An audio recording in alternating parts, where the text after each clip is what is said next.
welcome to Red Army TV. This is Chris Lofthouse live from the centre of Middlesbrough, shall we say.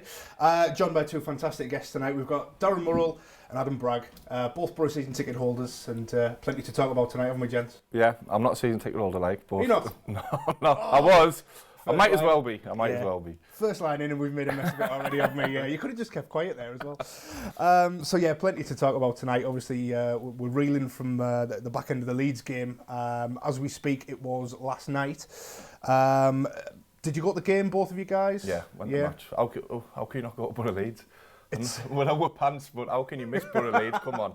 It's a derby, isn't it? Well, I was saying to Adam pinning our hopes on a derby. Yeah, I was saying to Adam earlier on, Daz, that last night was the one game that I was feeling really apprehensive about actually going to. Not just the result, it's just kind of getting to the point where I'm thinking, can I be bothered? And I know it's awful saying that as a Boro fan, and I've been a season ticket holder for God knows how many years. Are you guys feeling the same, Darren? Well, for last night's game, I thought, you know what, it's an opportunity for us to, first of all, get 3 points, maybe not get, put Railroad Leeds' promotion party. So I thought, if we can beat them last night, or get something from them, you know, the 6 points clear and that's Forest now.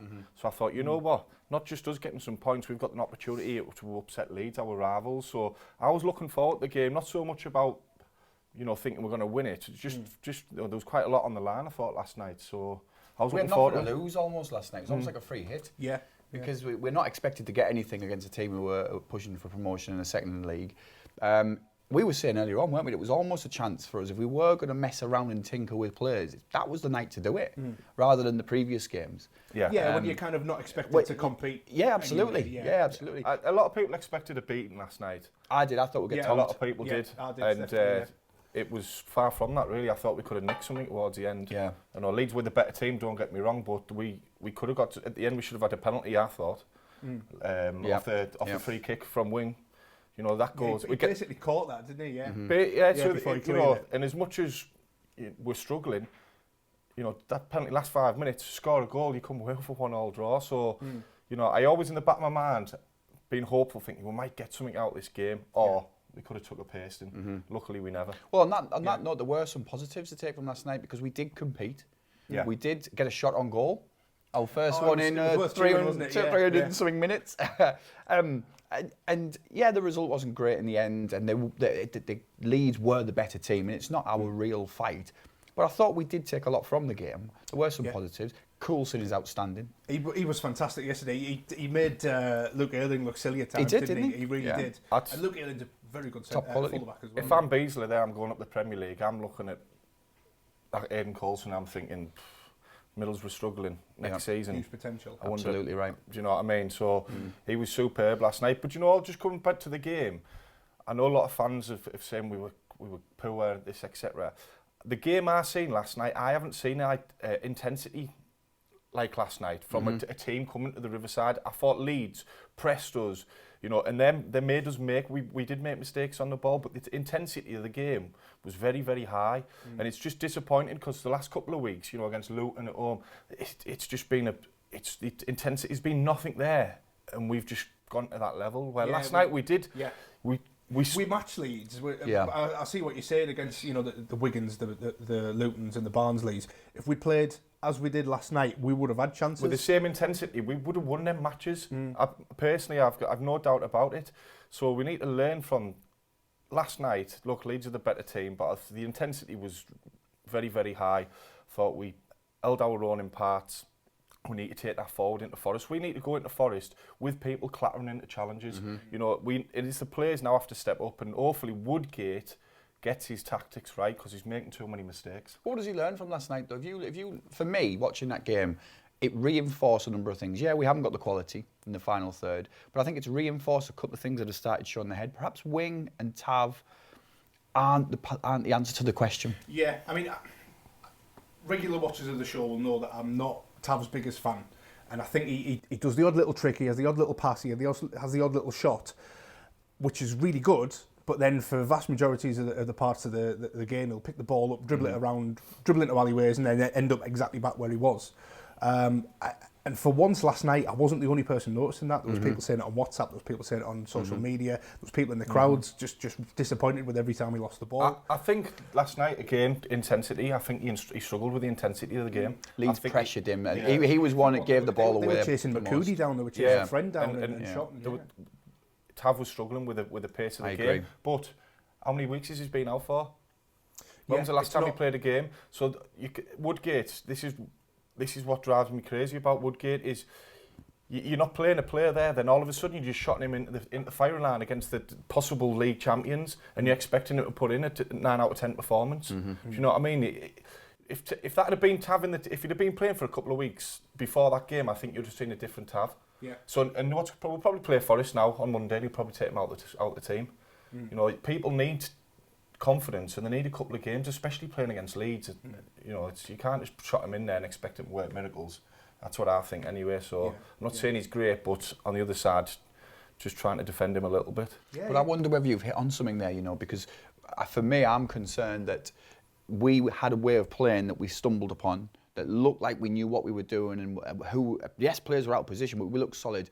You made a point when you first walked in this room before we got started that Woodgate has forced players back into the team just for the sake of putting them back in the team. I almost think George Friend has been forced back in the team. I almost feel like McCoody, as much as he's played well, has been forced into the team. I felt all the way through those games where we probably needed to keep the intensity up, we should have stuck with what was working. It wasn't broken, don't try and fix it. I think the one player that we've all mentioned before we came on air that could apply to as well is Lucas Mecha. Now, I don't know how loans work, and I'm sure you guys might have an opinion on this as well, but there's cases I've heard where players have been recalled because the club that they're on loan to haven't been using them.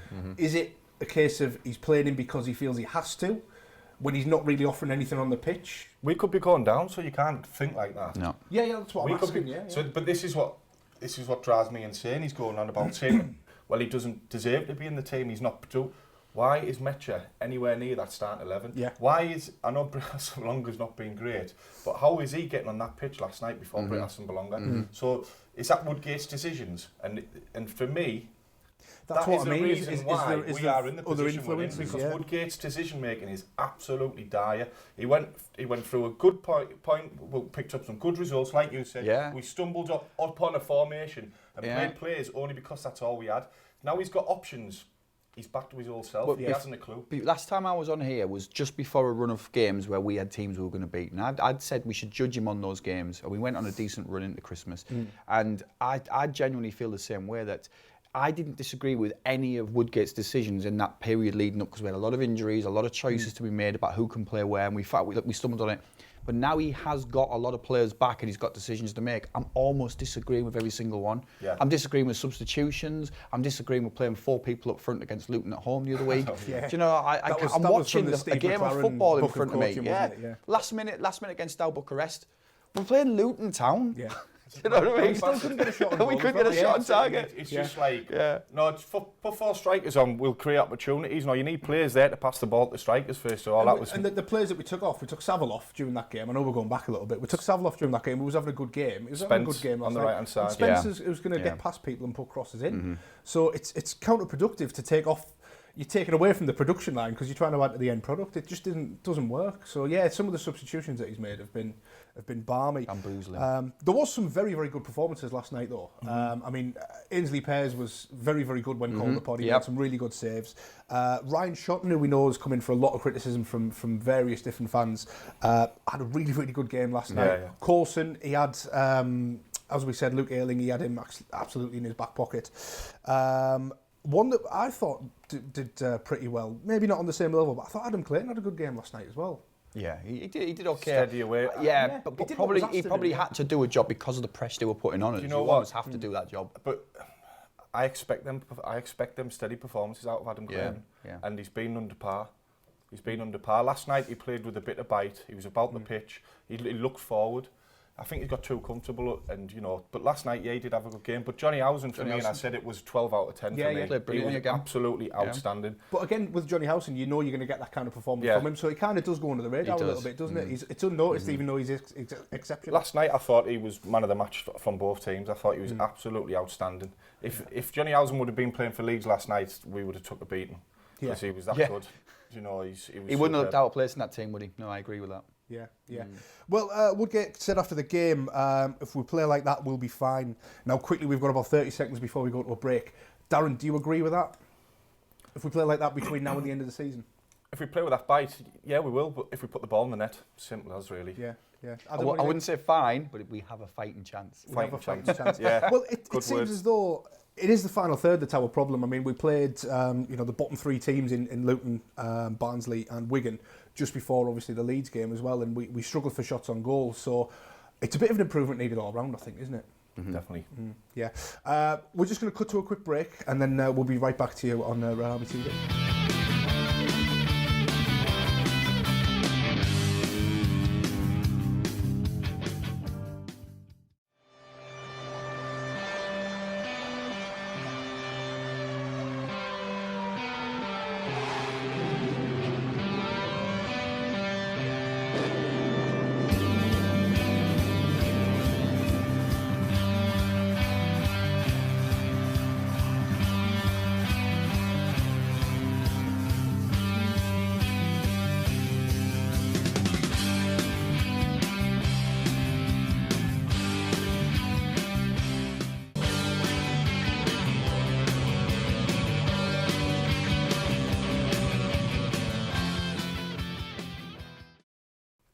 Welcome back to part 2 of Red Army TV. As I said earlier on, joined by Darren Murrell and Adam Bragg, we've got last little bit of this week's Boro news to cover. Now, did you catch the press conference today, lads, with Jonathan Woodgate from the training ground? No, I didn't catch it. No. I didn't. Adam, you know, I was listening to the radio on the way in, so I heard it. was there anything in particular that jumped out at you before I start throwing? Do you know, last night was interesting where he said, I'm going to take a little bit of time to reflect on myself. It was, yeah. And then today he's obviously gone home and decided he doesn't really want to reflect on himself because he's decided that he's not going to leave until he feels he's ready and it's right for the club. And you made the same comment I've been thinking, and I think at some point, and maybe now is that point, it's no longer his decision. Yeah, yeah. It's whether it's Gibson, whether it's the hierarchy at the club, somebody needs to be saying, and listen, I don't want to start the Woodgate out campaign, and I don't want to sway one way or the other. Can I start it tonight? if you really feel right the need. now, can I start the Woodgate out campaign? You saw it here first, guys. I'm going to start the Woodgate help campaign. Yeah, that'll do. You know, so the reason I say that, right? So you're an advocate for bringing in somebody to help him. Yeah. At this moment in time, because I think, look, our next 5 games, I think we've got Charlton, Reading, Swansea, Hull. So these are games that are going to define whether we stay up or go down. Absolutely. I think if you bring in a new manager now and just give him a fresh slate there, he's not going to know the team. So Woodgate. If I'm Steve Gibson now, I'm looking at that, and a decision has to be made now. I think over the next 3 to 4 days, before the Forest game, you make it. You have a stick with it, and if we don't win them games, you've put us in the right. Yeah. Or you bring someone in to help him. Now, I think if I'm Steve Gibson now, I'm looking to bring someone in, a Tony Pulis, someone with a bit of nous, and keep Woodgate on board and saying, look, Woodgate, swallow your pride. The club's more important. Yeah. We need someone with a bit of experience to come in and give you some help and help you in these big game decisions because he's tactically getting it wrong. So I think that's the best thing moving forward because if a new manager comes in, there's not enough space for him to come in and know them players, and I think we will go down. When Woodgate was given the job, the original thing we were sold was a director of football was coming, and Steve Round, by all accounts, was about to take the job, and for whatever reason he didn't. Right. And his remit was to oversee the whole club from the youth team through. Now there isn't a director of football, and Woodgate's been given that job. That's a big job. Jonathan Woodgate said that exact thing when he took the job. He said, I know where all the youth players are, I know where the reserves are, I know where they are in their progression, I know where they are in their development, and me as a fan was thinking, that makes sense, obviously. He's been within the club for a number of years. This philosophy of young attacking football, he knows the resources he can draw on because he knows the players. I'm quite excited by this. But now we sit joint on points with the relegation zone as it stands today. Could change before the Forest game on Monday. I think the other teams are playing on Saturday and we're not. With 11 games left to save our season. It leads me to my next question, gentlemen. What do you think needs to happen between now and the end of the season? You think bringing he needs help. We need to get someone in there to help him. A bit on the Brian Robson Venables scenario, and not so much because Woodgate has shown promise. Don't get me wrong, he has. Do you think it's just a case of someone coming in and saying, "Look, that's your best 11, that's your best formation, play Yeah, that." he's so naive, it's unbelievable. Honestly, some of the stuff that he's come out with this season, we drew away. We got beat at cards. We didn't have a shot on target, so we should have got something out of the game. The tables, like, he's just so naive, it's unbelievable. I can't believe how naive he is. And I thought he turned the corner, but I think that corner was shot up on him. Well, I think the point about having a director of football or somebody alongside him with a bit of experience, because he's not just the first time he's a senior coach, it's the first time he's done any of it. Yeah. Do you know what I mean? He's never worked. We also haven't got a chief executive anymore in Bowser going. Yeah. Adrian Bevinson left. So that the infrastructure behind the scenes, who's making decisions in signing players, all the stuff that goes on, who's dealing with it? Woodgate is, I think, being hung out to dry by Gibson. He's now being hung out to dry because potentially Gibson won't have the kahunas to make a decision. He won't sack him. He won't bring someone in. If it's up to Gibson, he won't bring a Tony Pulis in. Woodgate will probably have to put his hands up and say, "I could do with some help, Steve. What can we do?" Do you know, what before there's any action taken? Yeah, you mean? I think so. Yeah. I don't think What's he'll do happening that. with Roy Keane? Honestly, because is he I'm not just a a Roy yes Keane man fan. or what?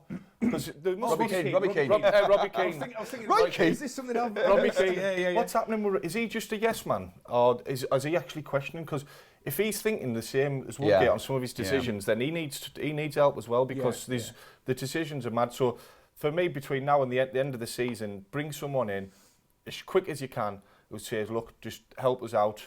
Give us your thoughts." You know, you don't have to take them. He needs another voice in his ear. I think that's.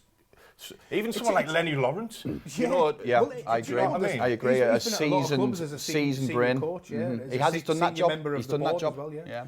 But if you think the drop from the Premier League with parachute payments has been tough, if we drop out of this division with 6 first-team regulars coming out of contract, that is a disaster. Yeah. And with Woodgate in charge of that whole process, we're walking into an absolute disaster. We could be worse than Man City, Leeds, all the other teams that went down, down, down. This is a real disaster time. I think what it is with the Boro, I can see where Gibson's going, and he wants to promote this youth system, and he wants to bring all the local players in from the area, and I'm all behind that. I'm all behind 100%. that. However, it can't be at the cost of our championship position. Absolutely we have not, to stay in the championship. So, you know, you have to derail that and say, right, okay, we have to stay in this league. There's no point going down division, and then we have to stay in this league and just get someone in for the next 10 days, the next 10 games, and say, just to give Woodgate and Andrew a different voice, a different opinion. Otherwise, you know, over the next 5 games, because it in could be too late. Woodgate's defence, you might be right, you know, that we have had so many injuries and we have had so much turmoil just throughout the season. I mean, games like where, who was it? Was it Blackburn, where we lost Fry, then we lost Roberts. And, you know, that there's been a lot that has happened for him to deal with. And in his defence, a lot of bigger coaches might have struggled with that. So he could. Somebody needs to come in and give him some help. I was just going to pick up on something you just said there, Adam. That obviously, we've got a number of first-team players whose contracts are potentially up at the end of the season. We've got people like Rudy Gestead, who, you know, whether he goes or not, that's no major loss, I would say. But even people like Adam Clayton, I think Ryan Shotton's another one as well, isn't he? What do you think about the idea that because the clubs allow these players' contracts to run down, they may be looking at their next move, and, you know, is one of them going to pull out of a 50-50 because he doesn't want to get injured and knacker his move for his next club? Very possible. But then I'm not saying they would. A lot of players would be looking at it and playing their best, so they get a bigger contract. Yeah, and put themselves in the shop window. But if there's any slight inkling of that happening, either way, one or the other, it's the hierarchy at the club that's caused that situation to happen. Those situations should have been sorted out months ago, so that it's a double-edged sword, I think, because like you say, some players could pull out 50-50, and other players, and most of the time we sag players off, or he's only playing because he's getting a new contract. Yeah. So I think if you're a professional footballer and your contracts are coming up and you're putting yourself in the shop window, you're going to be busting a gut, because people like Ryan Shotton, they're probably getting the last contract now. Ryan Shotton played fantastic. He did, but his clearance was a joke. And Howson, you know, those are players where we've praised them and they're giving it their all in this last few weeks. So one of the questions I've got on here is, so if he's not pushed, this is Jonathan Woodgate I'm talking about. Adam, I'll come to you first. If he's not pushed, should he walk? Whether it's an hour at the end of the season, if we manage to muster ourselves and survive in the division. He's in a difficult position, I guess, because he's a Boro lad. He's probably got Boro first in his mind, and unless Gibson came to him, I mean, there was talk through friends and things about Steve McLaren being an obvious option, or someone of that ilk who's out of work. Unless there was someone in the pipeline ready to go, and Woodgate was aware of it, and he could say, yeah, okay, fair enough, I'll walk, then yes, if there was somebody who could win. But I think it would be irresponsible of Woodgate to walk away now just because he can't handle the problem, and then we'll be in an absolute mess with no one who'd want the job. Yeah. You know, so he again almost can't win, because if he walks away and leaves us in a mess, his legendary status as a player and a fan is gone. Yeah. But what about at the end of the season? If we manage to scrape a survival, at that point, do we think, right, maybe the project hasn't worked, you've had a year, we've gone backwards. Daz, what do you think? I'm not going to think about next season yet. But no, I think what you're going to find with Woodgate, and when the pressure was on earlier on in the season, he started snapping answers. I think he's like, I'm Jonathan Woodgate, I played at Real Madrid. I think he's got too much pride to fail. Yeah. And he believes that he will succeed, which is fair enough. Yeah. But that massively comes across in his press conference, because he said, you know, as Adam said earlier on, you know, I'll when the decision's right for the club, I'll decide what I want to do. Another quote we've got from him, doesn't see his position changing. Well, that's not your decision to make. It's not now. It's the club's decision. It's not now. And if Gibson, now is the time, Gibson has to act. You know, if he wants to save the club and he wants us to be in the Championship, it's clear to see that Jonathan Woodgate needs help. He definitely needs help. He needs a different voice. So if Gibson cares about the club and he wants us to stay in the Championship, which I'm sure he does, for me he needs to act and get someone in to help Woodgate. And then we'll start again. We'll stay up. We'll start afresh next season. We'll reflect on the season and see where it goes from there. I love the optimism. I love the optimism. What do you guys It's think? that easy. We'll apply. You said that through gritted teeth there, didn't you? Yeah. What do you guys think at home? We've got loads of comments coming in. We've got 30 seconds left of the show. I'm really sorry, but we don't have a chance to go through them. Lads, quickly, Adam, prediction for Monday night's game at Forest? We beat Forest. We stay up. Last game of the season. I only meant the game. I didn't mean the rest of the season. But yeah. Is that what's going to happen then? Yeah. I think so. We're okay. I haven't got a clue. I wouldn't. If someone said put £1,000 on it, I wouldn't know where to put it. We could take three. We could get battered. We could take three. We could get battered. Yeah. That's all we've got for you tonight on Red Army TV. Thank you very much for joining us.